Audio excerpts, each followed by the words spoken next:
Hello दोस्तों, आप सभी का मेरे यूट्यूब चैनल RM एजुकेशन में स्वागत है। आज हम पढ़ेंगे मध्य प्रदेश पटवारी का विषय मध्य प्रदेश सामान्य ज्ञान।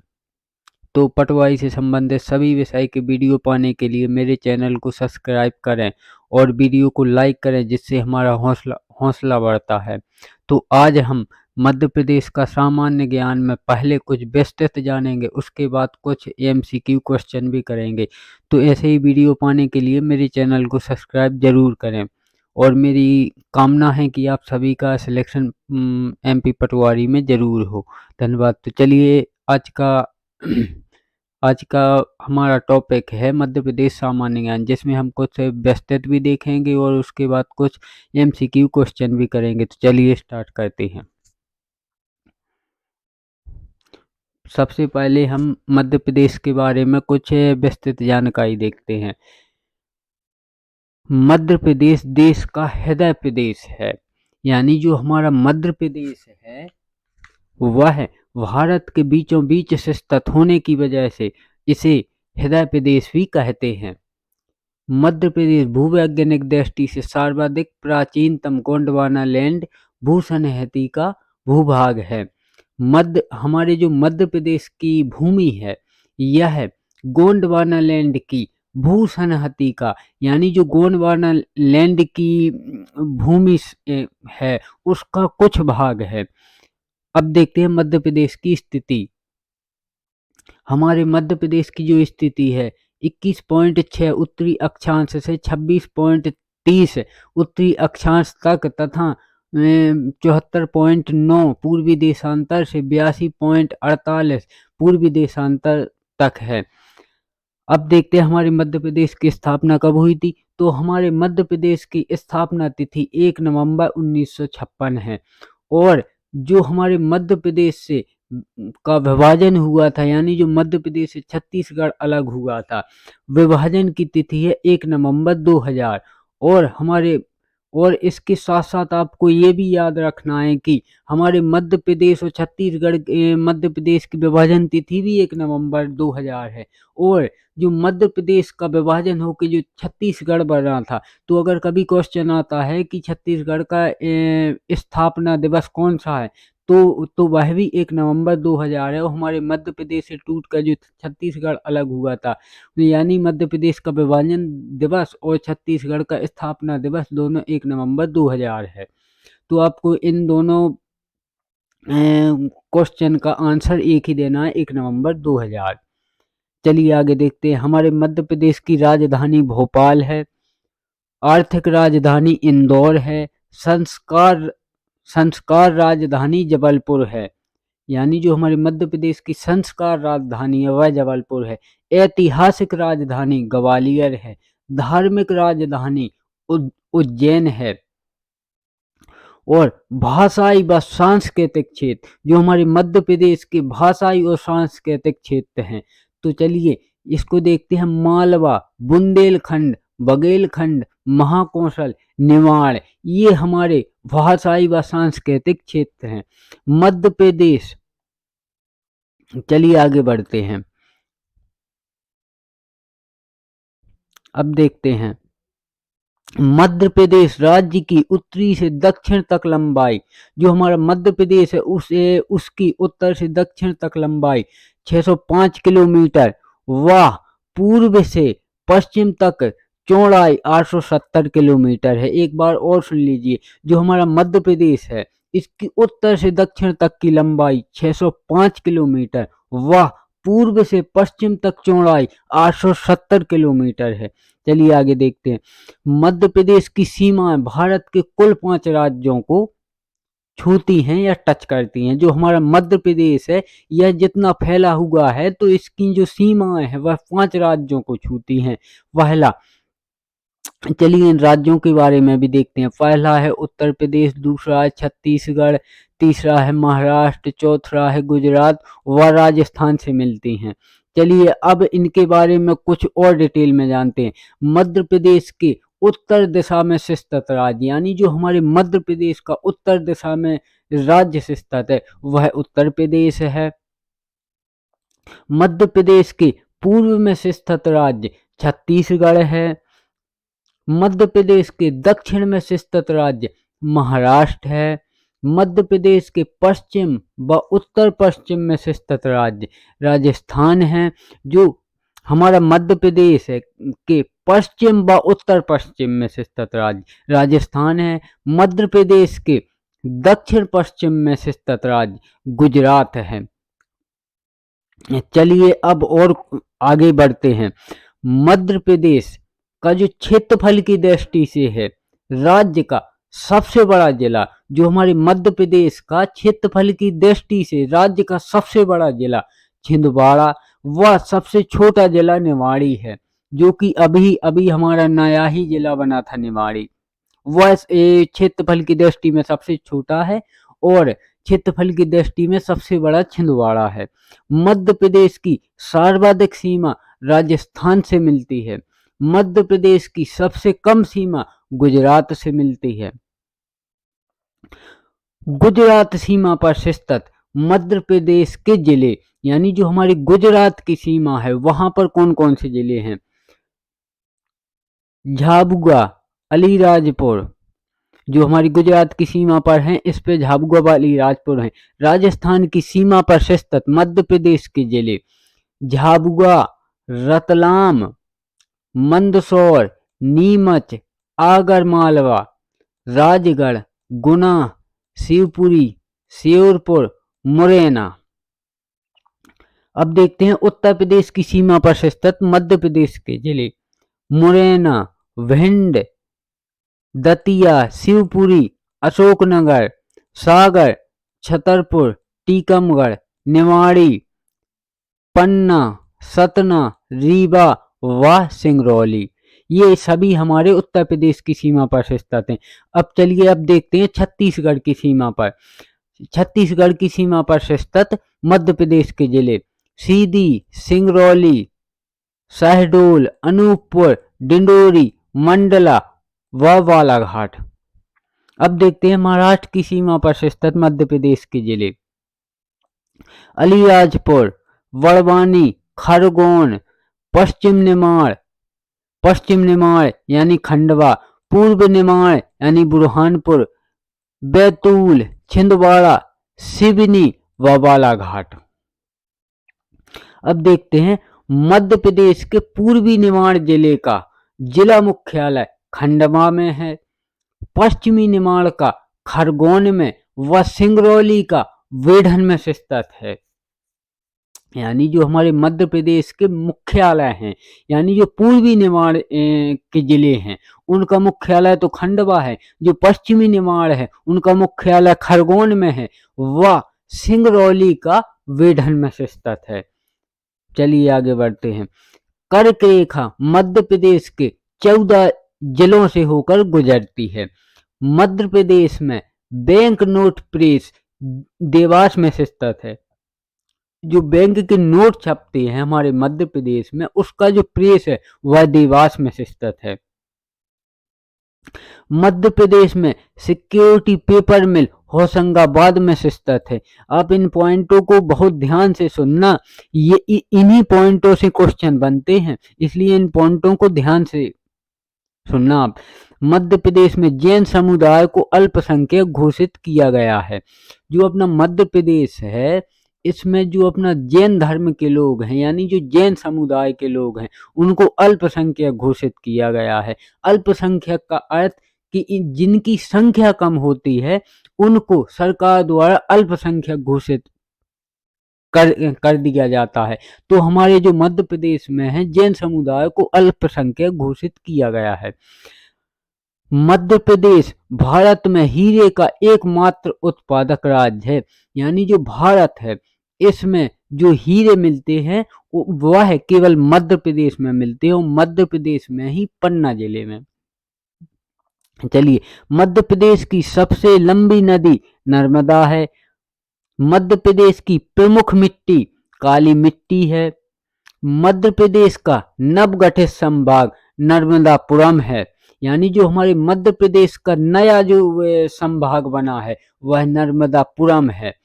जैसे कि क्वेश्चन आता है कि मध्य प्रदेश का नवगठित संभाग कौन सा है, तो आपको लगाना है नर्मदापुरम। और अगर कभी क्वेश्चन ये आता है कि ये मध्य प्रदेश का सबसे नया जिला कौन सा है, तो आपको निमाड़ी लगाना है। चलिए तो अब देखते हैं मध्य प्रदेश का नवगठित संभाग नर्मदापुरम है, उसमें कौन कौन से जिले हैं, जिसमें बैतूल हरदा व होशंगाबाद जिले हैं।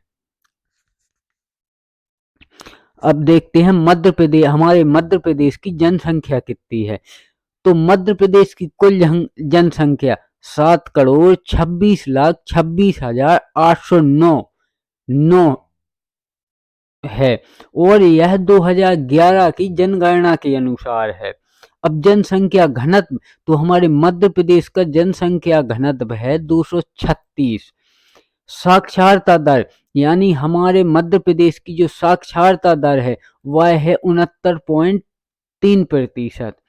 हमारे मध्य प्रदेश की जो पुरुष साक्षरता दर है वह है 78.7%। हमारे मध्य प्रदेश की जो महिला साक्षरता दर है वह है 59.2%। अब नगरीय जनसंख्या का प्रतिशत, यानी जो हमारे मध्य प्रदेश की नगर में जो जनसंख्या निवास करती है उनका है 27.6% जनसंख्या हमारे मध्य प्रदेश की नगर में निवास करती है। हमारे जो मध्य प्रदेश का लिंग अनुपात है, लिंग अनुपात का अर्थ है कि 1000 पुरुषों पर कितनी महिलाएं हैं, तो हमारे मध्य प्रदेश का लिंग अनुपात 931, यानी कि 1000 पुरुषों पर 931 महिला हैं। तो हमारे मध्य प्रदेश का लिंग अनुपात है 931। अब देखते हैं 0 से 6 वर्ष आयु वर्ग में सकल लिंग अनुपात।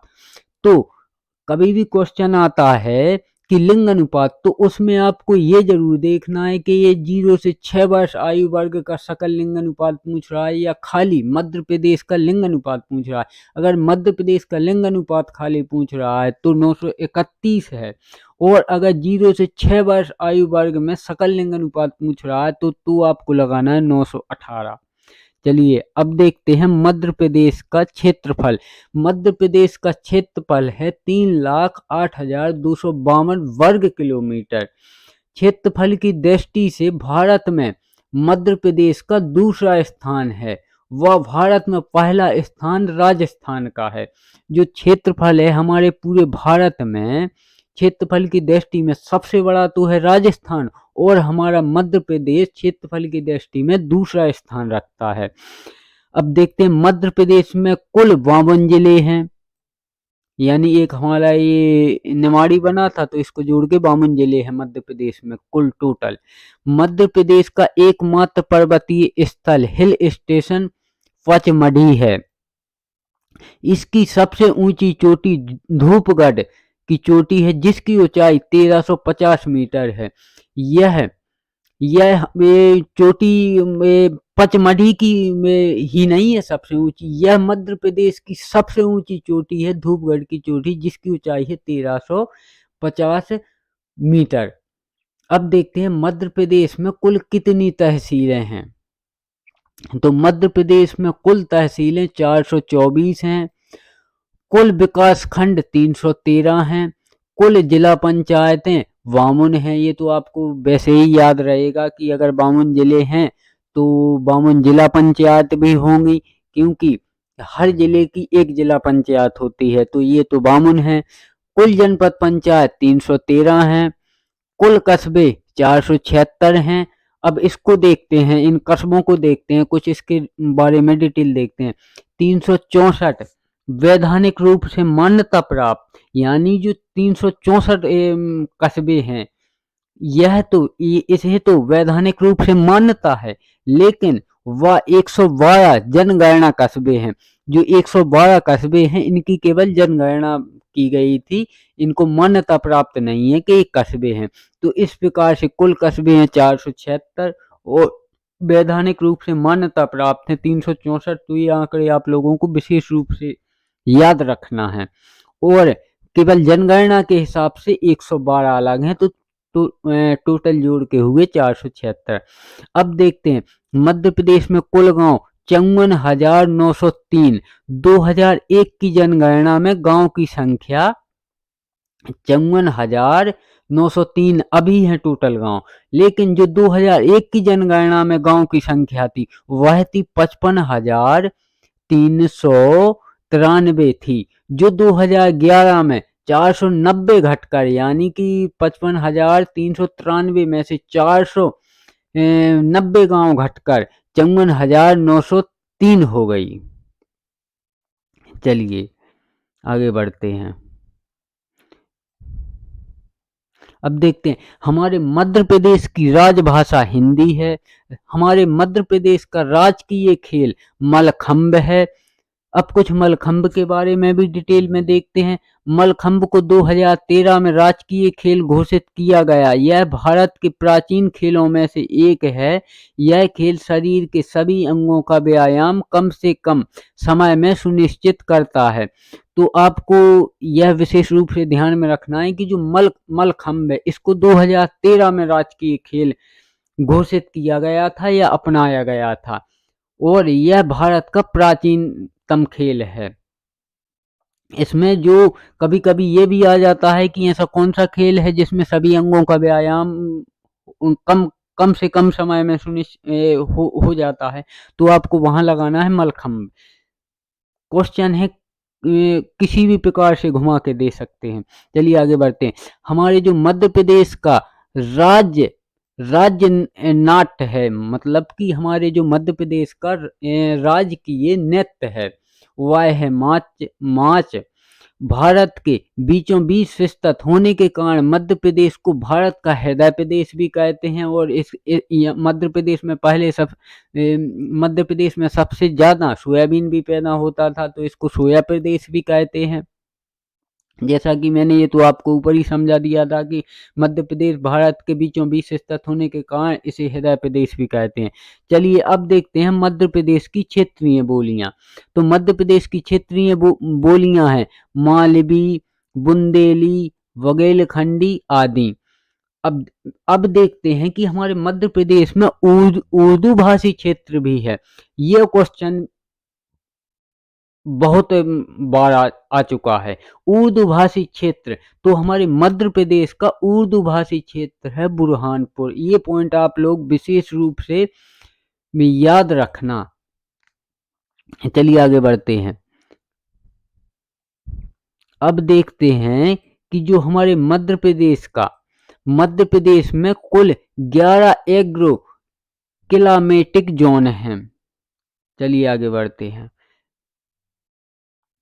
कभी कभी ये भी आ जाता है कि हमारे मध्य प्रदेश में कितने क्लाइमेटिक जोन हैं, तो हमारे मध्य प्रदेश में 11 एग्रो क्लाइमेटिक जोन हैं। चलिए आगे बढ़ते हैं।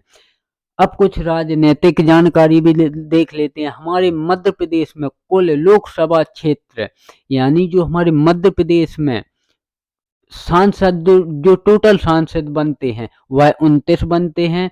तो हमारे मध्य प्रदेश में कुल लोकसभा क्षेत्र 29 हैं।